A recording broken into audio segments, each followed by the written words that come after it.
You know what I've noticed about God's trials? He hardly ever tells you, this is a trial, and if you hold out for 6 months, you'll be through.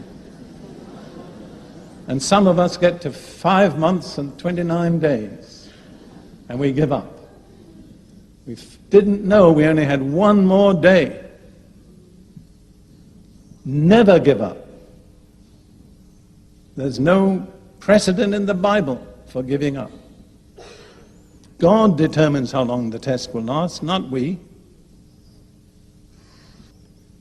You see, waiting is one of the tests to which God almost invariably subjects the servants he intends to use. I'll give you just a little list. Abraham. You're going to have a son who will be the head of a nation that will be unique in the earth. How long did he have to wait? 25 years. Meanwhile, his dear wife Sarah tried to help him and complicated things. It's interesting. She said, listen to me, do what I say. First of all, have a child by Hagar, and later she said, get rid of the child. That's the counsel of the flesh. It's inconsistent. Tells you to do one thing and later cancels it. But Abraham became the man he was by waiting.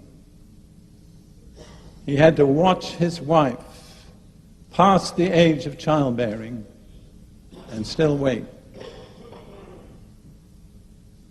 It amazes me that Abraham is so highly rated in the Bible. But what did he do? Well, essentially, he was a prosperous cattle farmer. And he wandered around the area to the east end of the Mediterranean, looking after his flocks and his herds. He did nothing very dramatic. Until the time came that he offered up, or was willing to offer up, his son Isaac. I've often asked myself, what was it in Abraham that caused God to esteem him so highly that he was called a friend of God? And I'm not sure that I really know the answer. But I think one way he earned God's favor was by waiting. Some of you are going to forfeit God's favor if you don't wait. And then there was Joseph. I love the passage in Psalm 105 that speaks about Joseph. I think I can identify with this to some extent from my own experience. Psalm 105, verse 17 and following. God sent a man before them, Joseph, who was sold as a slave. They hurt his feet with fetters. His soul came into irons. Somebody said the iron came into his soul too. Until the time that his word came to pass, the word of the Lord tested him. See, that's a test. The Lord gives you a glorious promise, tremendous. And after that, everything goes the opposite way. Instead of becoming the ruler over your brethren, you end up in a jail in Egypt. And I can't think of a worse place to be in jail than Egypt. What was God doing? Testing him. What was the test? Waiting.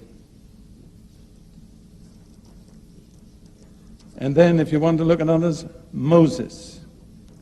It says in Numbers 12, verse 3, Moses was the meekest man on earth. How did Moses learn meekness? By waiting 40 years.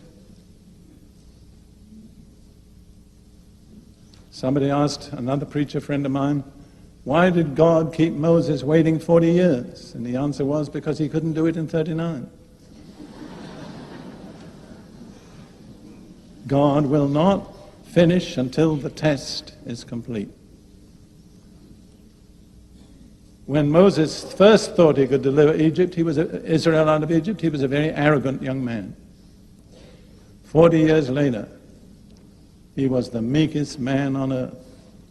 And no one except Jesus has ever exercised such authority as Moses exercised. So if you want to have authority, you know what you need to cultivate?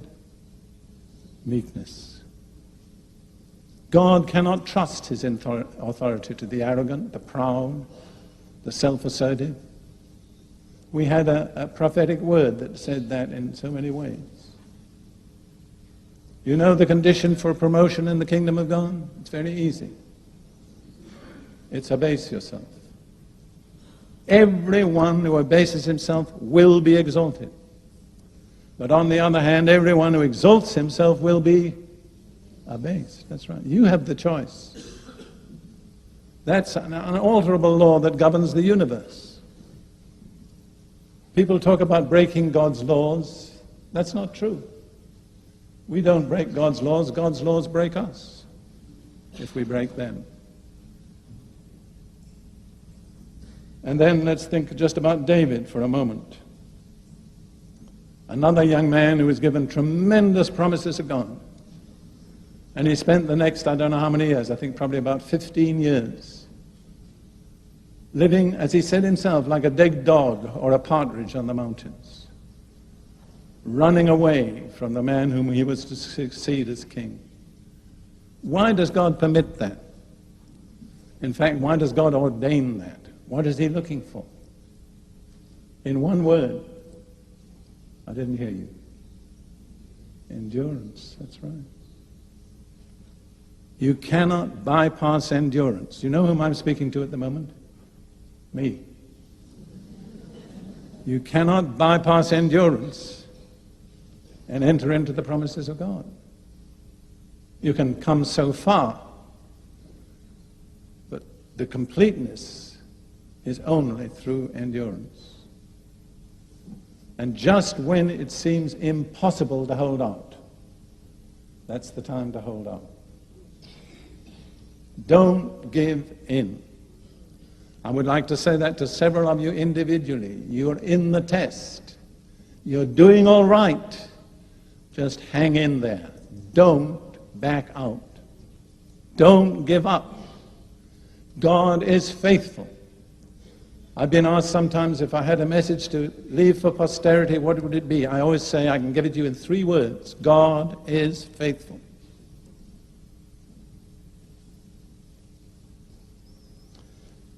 I'll tell you another thing about waiting.